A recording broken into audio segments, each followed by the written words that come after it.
Hello बच्चों, मैं हूं डॉक्टर दिनेश और आप देख रहे हैं आपका अपना यूट्यूब चैनल जहां पर हम फिजिक्स के नए नए कॉन्सेप्ट डिस्कस करते हैं। पिछले लेक्चर में हमने डिस्कस किया था यूनिफॉर्म सर्कुलर मोशन के बारे में, हमने सेंट्रीपिटल एक्सेलरेशन के बारे में पढ़ा, एंगुलर वेलोसिटी के बारे में पढ़ा, एंगुलर एक्सेलरेशन के बारे में पढ़ा।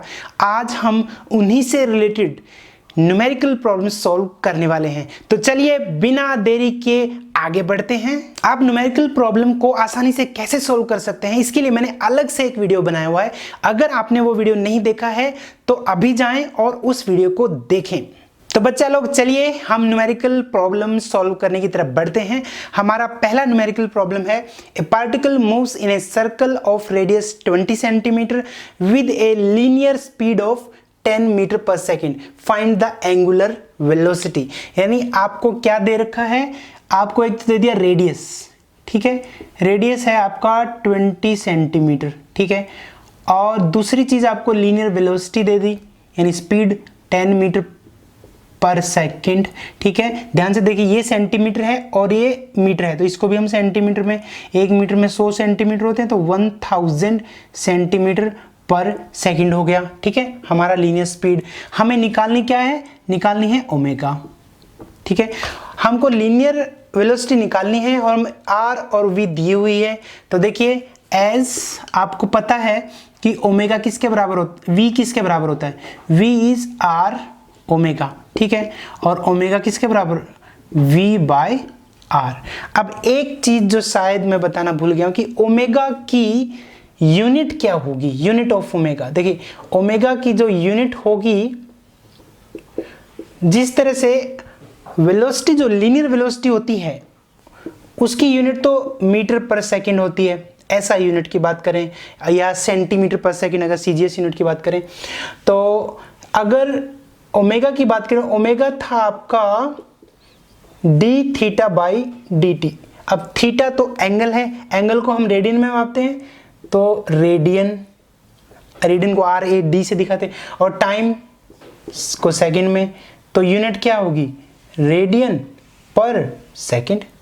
तो ये होगी ओमेगा, यानी एंगुलर वेलोसिटी की यूनिट होगी रेडियन पर सेकंड। ध्यान से देखिए, लीनियर वेलोसिटी या स्पीड उसकी यूनिट होती है मीटर पर सेकंड, लेकिन यहाँ पर रेडियन पर सेकंड, क्योंकि यहाँ पर हमारा एंगल चेंज हो रहा था, तो रेडियन पर सेकंड आएगी यूनिट, ठीक है। पता चल गया कि ओमेगा की यूनिट क्या होगी, रेडियन पर सेकंड। तो अब देखिए, यहाँ पर वेलोसिटी आपको पता है 1000, और ये आपको आर भी पता है, तो ये हो गया 50 दूनी 100, that is this is radian पर सेकंड। तो ये हो गया 50 रेडियन पर second. This is the angular velocity of the particle. तो इस तरह से हमने सबसे पहले निकाला, हमें क्या क्या दिया हुआ है वो भी लिख लिया, क्या निकालना है वो लिख लिया, और इन तीनों के बीच में रिलेशन तो हमको पता ही था भाई, linear velocity is equal to radius into angular velocity, तो यहाँ से एंगुलर वेलोसिटी निकाल ली, बस वेरी सिंपल। तो यहाँ पर एक चीज आपने नोट करी होगी कि हमको रेडियस दिया हुआ था 20 सेंटीमीटर, और जो लीनियर स्पीड दी हुई that is 10 metre per second. देखिए, आप जब तक इसको सेंटीमीटर में नहीं बदलेंगे, आप इन दोनों को डिवाइड या मल्टीप्लाई नहीं कर सकते। सिर्फ same units, same kind of units he multiply या डिवाइड हो सकते हैं। यानी अगर मैं एग्जांपल के तौर पर लूं, 10 metre plus 10 centimetre, it does not make any sense. आप या तो सेंटीमीटर को मीटर में बदलिए या मीटर को सेंटीमीटर में, जैसे मैंने इसको मीटर में बदल दूं अगर, तो ये हो जाएगा 1000 सेंटीमीटर प्लस 10 सेंटीमीटर। अब मैं इनको जोड़ सकता हूं, या मैं ऐसे कर सकता हूं, चलो ये मीटर में था भाई और इसको सेंटीमीटर में, तो इसको ये 10 सेंटीमीटर था, मैं 100 से डिवाइड करके इसको मीटर बना दूंगा, दैट इज 10 मीटर प्लस ये हो गया आपका 0.1 मीटर। तो या इनको ऐड कर सकता हूं। आप सिर्फ सेम काइंड ऑफ यूनिट्स को ही ऐड या सब्ट्रैक्ट, डिवाइड या मल्टीप्लाई कर सकते हैं। तो उसके लिए हमने किया था, क्योंकि हमारी रेडियस 20 सेंटीमीटर थी, तो और हमें ये दिया था 10 metre per second. Numerical problem में इस बात का बहुत ही ध्यान रखना है, कई बार इस तरह की ट्रिक खेल सकते हैं। ये मीटर में था तो पहले हमने यूनिट्स को सेम करने के लिए उसको सेंटीमीटर में बदला, उसके बाद ही डिवाइड किया। ठीक है, तो आई होप कि आपको अच्छे से समझ में आया होगा। आपको अगर ये उतारना है तो उतार लीजिए, हम फिर अगली न्यूमेरिकल प्रॉब्लम सॉल्व करेंगे। तो चलिए अब हम दूसरा न्यूमेरिकल प्रॉब्लम सॉल्व करते हैं। तो दूसरा न्यूमेरिकल प्रॉब्लम कुछ ऐसे है, a particle travels in a circle of radius 20 centimetre at a speed that uniformly changes, मतलब स्पीड चेंज हो रही है, कांस्टेंट नहीं है। If the speed changes from 5.0 metre per second to 6.0 metre per second in 2 seconds, find the angular acceleration. तो मतलब एक particle है 20 सेंटीमीटर पर सेकेंड के एक सर्कल में मूव कर रहा है और उसकी स्पीड चेंज होती है, बट कहता है यूनिफॉर्मली इंक्रीज हो रही है, मतलब स्पीड कांस्टेंट नहीं है। अगर स्पीड इस 5 से 6 चेंज हो 2 सेकंड में तो आपको एंगुलर एक्सेलरेशन निकालना है। तो देखिए, जब भी कोई पार्टिकल सर्कल में मूव करता है तो उसके एक्सेलरेशन के 2 कंपोनेंट होते हैं, राइट। एक आपका सेंट्रीपिटल एक्सेलरेशन और दूसरा टेंजेंशियल एक्सेलरेशन। आपको याद होगा कल के लेक्चर में, जो पिछला लेक्चर था उसमें हमने आपको बताया था कि जो अलोंग द रेडियस होता है that is the radial E R, उसके AC जो होता है -r omega square ER unit vector, जहां ER जो है that is the unit vector along the radius, और जो टेंजेंशियल एक्सेलरेशन वेक्टर है that is R alpha ET unit vector, और जो ET है that is the unit vector along the tangent. ठीक है, यानी in the direction of the velocity, even ये भी बोल सकते हो आप। ठीक है, अब यहां पर एक बात जो मैं कल आपको पिछले लेक्चर में बताना भूल गया कि आपको टेंजेंशियल जो एक्सेलरेशन है उसकी तो डायरेक्शन पता चल गई, अलोंग द टेंजेंट है। भाई किसी भी पॉइंट के ऊपर मुझे निकालनी है तो मैं टेंजेंट खींच दूंगा बस, ठीक है, इस तरह से डायरेक्शन निकालूं, उस पे टेंजेंट खींच दूंगा, पता चल जाएगा डायरेक्शन। लेकिन जो सेंट्रीपिटल एक्सेलरेशन है उसकी क्या डायरेक्शन है? अब देखिए, सेंट्रीपिटल एक्सेलरेशन का फॉर्मूला को जरा ध्यान से देखिए, इसी से इसकी डायरेक्शन पता चल जाएगी। ये है -r ओमेगा स्क्वायर ER। मैं इसको थोड़ा अलग से बड़े बड़े लेटर में लिख देता हूँ, -r ओमेगा स्क्वायर और ER। ठीक है, तो इसकी अगर मैग्नीट्यूड की मैं बात करूंगा तो किसके बराबर आ जाएगा? r omega square. ठीक है, वो तो हमने कल निकाला भी था, v स्क्वायर बटे r भी बोल सकते हैं। अब इसकी डायरेक्शन की बात करते हैं। देखिए, एक तो नेगेटिव साइन है और direction is along the ER। ठीक है, ER आपको याद होगा जब मैंने वेक्टर्स के बारे में बताया था, जैसे मान लेते एक वेक्टर A है, ठीक है, अगर मैं उस वेक्टर को -1 से मल्टीप्लाई कर दूंगा स्केलर से तो क्या हो जाएगा? बताओ तनु बेटा। यस, गुड, यानी वो क्या हो जाएगा? उसकी डायरेक्शन अपोजिट हो जाएगी। मैग्नीट्यूड तो उतनी ही रहेगी लेकिन उसकी डायरेक्शन अपोजिट हो जाएगी। अब यहां पर देखिए, यहां पर है -ER। -ER का मतलब है इस ये ER तो उस डायरेक्शन में है तो -ER किधर होगा? -ER आपका इधर की डायरेक्शन में हो, क्योंकि ER की तो ये डायरेक्शन थी। तो सेंट्रीपिटल एक्सेलरेशन की डायरेक्शन किधर होगी? हमेशा रेडियल जो यूनिट वेक्टर है उसके ऑपोजिट होगी। उसका ऑपोजिट मतलब किधर? सेंटर की तरफ। देख रहे हैं आप, O की तरफ, सेंटर की तरफ। यानी सेंट्रीपिटल एक्सेलरेशन की डायरेक्शन हमेशा सेंटर की तरफ होगी। It will always towards the centre of the circle of the motion. ठीक है, तो इसीलिए यही रीजन है कि जब हम ऐसे मूव करते हैं तो हम इधर झुक जाते हैं ऐसे। That is the centre. आपको सेंट्रीपिटल एक्सेलरेशन की डेफिनेशन भी पता होगी। The acceleration required for a body to move in a circular motion that is the centripetal acceleration. तो ये कॉन्सेप्ट का इस्तेमाल हम यहाँ पर करने वाले हैं एक्चुअली, इसलिए मैंने आपको बताया, कल ये छूट भी गया था। तो आप हमेशा याद रखें, सेंट्रीपिटल एक्सेलरेशन की डायरेक्शन हमेशा सेंटर की तरफ होती है, जो कि इस से आपको पता भी चल गया माइनस साइन की वजह से कि ये तो मैग्नीट्यूड होगी और इस माइनस साइन की वजह से आप देखोगे वो हमेशा उस सेंटर की तरफ होती है। और जो टेंजेंशियल कंपोनेंट एक्सेलरेशन का वो तो हमेशा अलोंग द टेंजेंट या along the velocity, whatever you can, both are the same because velocity की डायरेक्शन भी अलोंग द टेंजेंट ही होती है। ठीक है, तो अब हम अपने न्यूमेरिकल की तरफ बढ़ते हैं। तो चलिए न्यूमेरिकल प्रॉब्लम सॉल्व करते हैं। तो यहाँ पर हमको क्या दिया हुआ है, हमें दिया हुआ है रेडियस है आपका 20 सेंटीमीटर। उसके बाद दिया हुआ if the speed changes from 5.0 metre per second से, यानी हमारा मैं ये बोल सकता हूँ कि जो v1 है speed that is 5.0 metre per second और v2 जो है that is 6.0 metre per second और 2 सेकेंड में है, तो यानी t 2 सेकेंड से। ठीक है, अभी हमें निकालना क्या है, हमें निकालना है एंगुलर एक्सेलरेशन अल्फा निकालना है। ठीक है, तो भाई रिलेशन बताओ आर और अल्फा में कौन सा रिलेशन है और कौन सा तीसरा कंपोनेंट है। मिकू आप बताओ। हाँ वो वाला यूज कर सकते हैं, हम यूज कर सकते हैं। देखिए AT किसके बराबर था, टेंजेंशियल एक्सेलरेशन किसके बराबर था, R alpha. Very good Miku, good. तो आर अल्फा था, तो यहां से अगर हम अल्फा निकालें तो अल्फा कितना आ गया 80/r। ठीक है, यानी हमें अब चाहिए क्या, टेंजेंशियल एक्सेलरेशन। ओके, अब टेंजेंशियल एक्सेलरेशन के लिए आपने नोट्स निकालिए और पिछले वाले लेक्चर के नोट्स निकाल के अगर आप देखेंगे तो 80 हमारा आया था dv/dt के बराबर। ठीक है, अब dv/dt मतलब v2 माइनस v1 और t2 माइनस t1। अब t2 जो है वो हमारा ये है और t1 तो 0 सेकेंड, मतलब तो v2 6.0 metre per second, v1 5.0 metre per second, t2 2 second है 2.0 और t1 0 से स्टार्ट हुआ तभी तो 2 सेकेंड हुआ।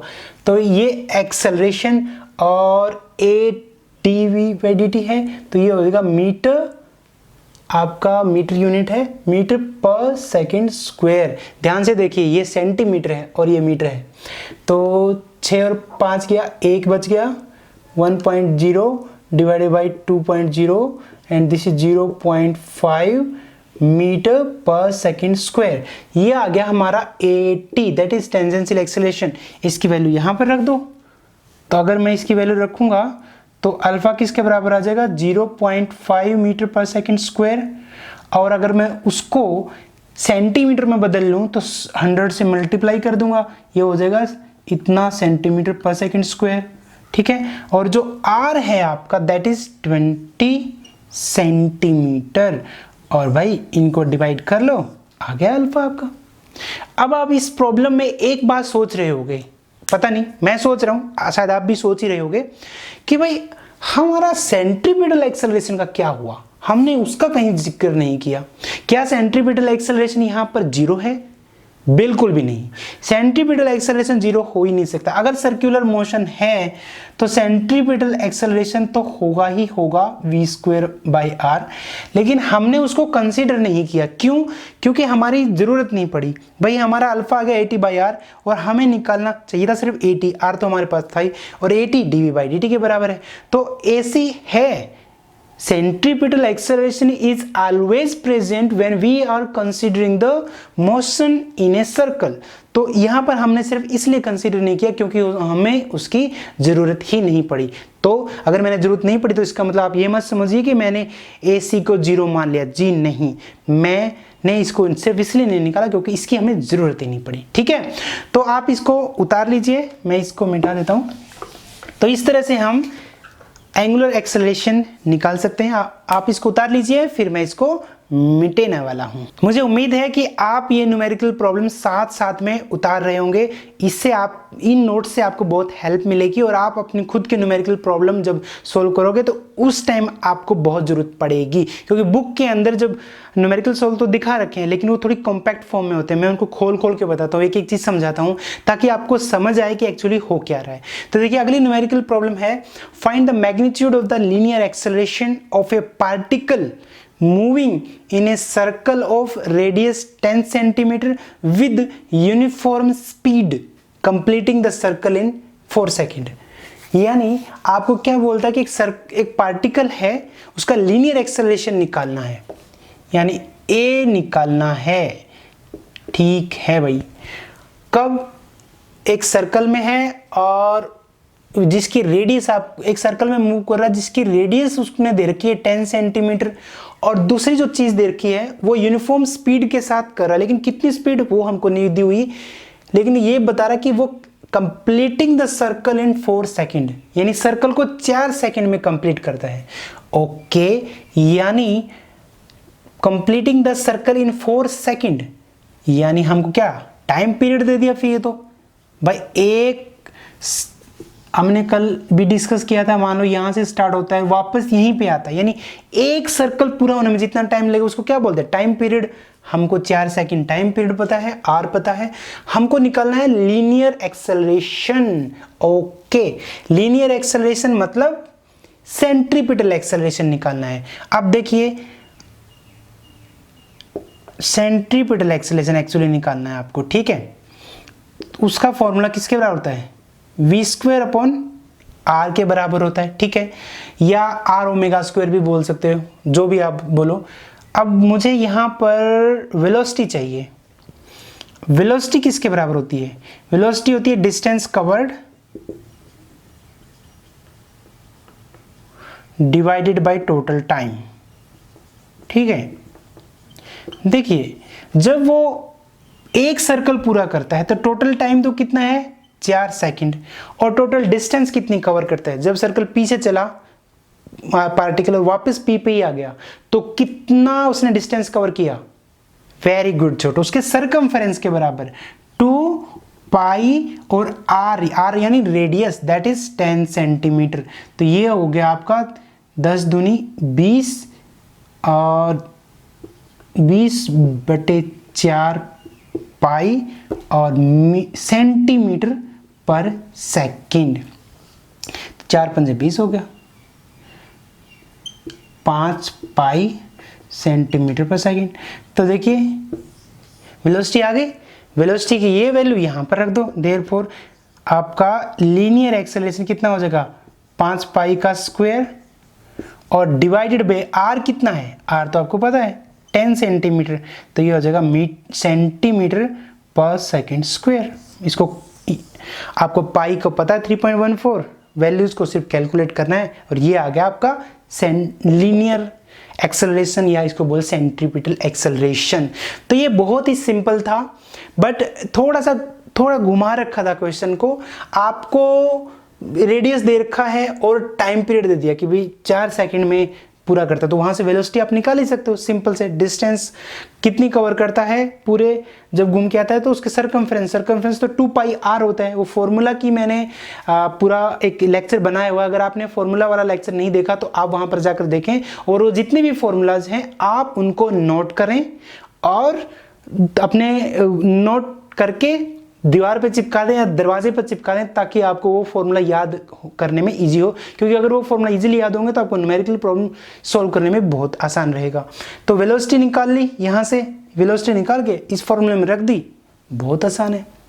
हमने निकाला सेंट्रीपिटल एक्सेलरेशन।